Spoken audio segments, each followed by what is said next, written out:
Good day, everybody.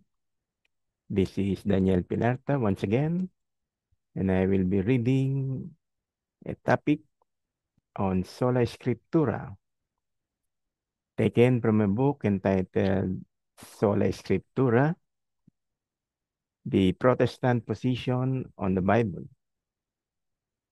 authored by Joel Bickey, Sinclair Ferguson, W. Godfrey, R. Lanning, John MacArthur, R.C. Sproul, Derek Thomas, and James White. Edited by Don Kistler and forward by Michael Horton.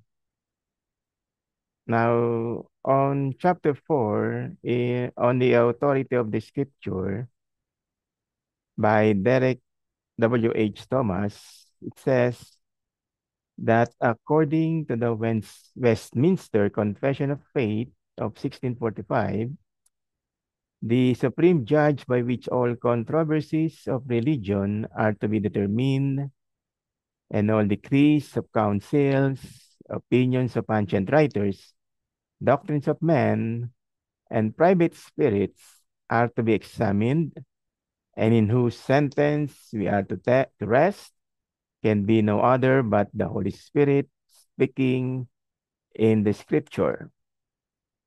More recently, the International Council of Biblical Inerrancy, in its Chicago Statement on Biblical Inerrancy of 1978, stated as in Article 1, we affirm that the Holy Scriptures are to be received as the authoritative Word of God.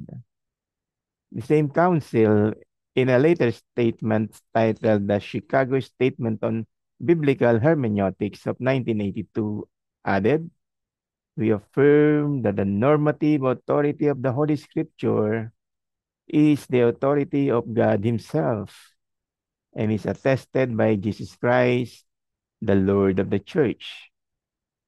We deny the legitimacy of separating the authority of Christ from the authority of the Scripture or of opposing the one to the other. Clearly, the claim that the Bible is authoritative is a central feature of Reformed and Evangelical doctrine.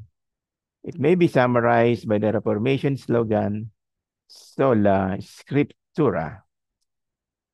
Even if the Bible made no claim as to its inspiration and consequent infallibility and inerrancy, Scripture could still be said to possess a certain authority by virtue of both its unique witness to the events of redemptive history and the tradition of several thousand years by which it has been regarded as authoritative for matters of doctrine and practice within the community of the church.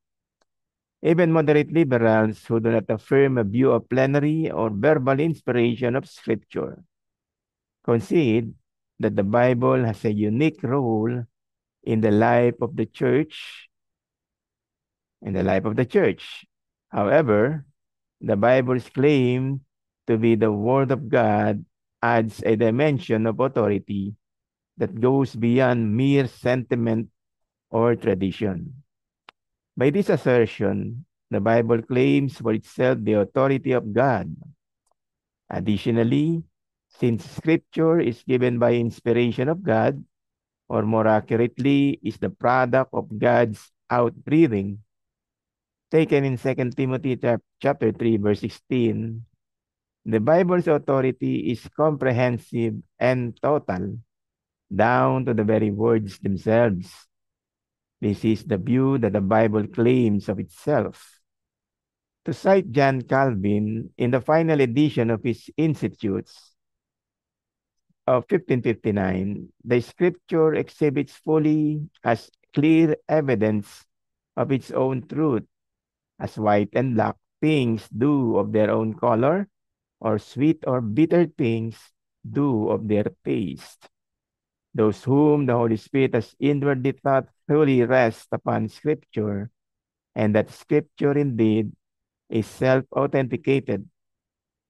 It is for this reason that the Westminster Confession states the authority of the Holy Scripture, for which it ought to be believed and obeyed, dependent not upon the testimony of any man or church, but wholly upon God, who is truth itself, the author thereof, and therefore it is to be received because it is the word of God. The fact that the Bible claims for itself plenary divine inspiration and the consequent authority does not mean that the nature of this authority is self-evident. Postmodernity, with its aversion to truth claims, had led both the modern world and sadly the church to view the authority of the Bible differently. While lip service may still be given to the idea of authority of the scripture, many no longer view the Bible's authority as beyond repute or criticism. Even within the more conservative network of agreed ascription to the Bible's infallibility and inerrancy, there can be differences of opinion as to what the term authority means. In recent times, for example, it has been suggested that agnosticism as to the historicity of the person called Job or the fish swallowing story of Jonah is acceptable within the confession of the Bible's inerrancy. Furthermore, a postmodern hermeneutic has arisen within evangelicalism itself, suggesting that the very concepts of truth and error are inappropriate for addressing the complex genres of the ancient texts and their writers. And that ends our reading for today, and I will continue next time on chapter 7, The Transforming Power of the Scripture by Joel Bickey and Ray Lanning. And with that, once again, I'd like to thank you for your listening ears and your time of viewing this particular reading. God bless everybody and have a great day.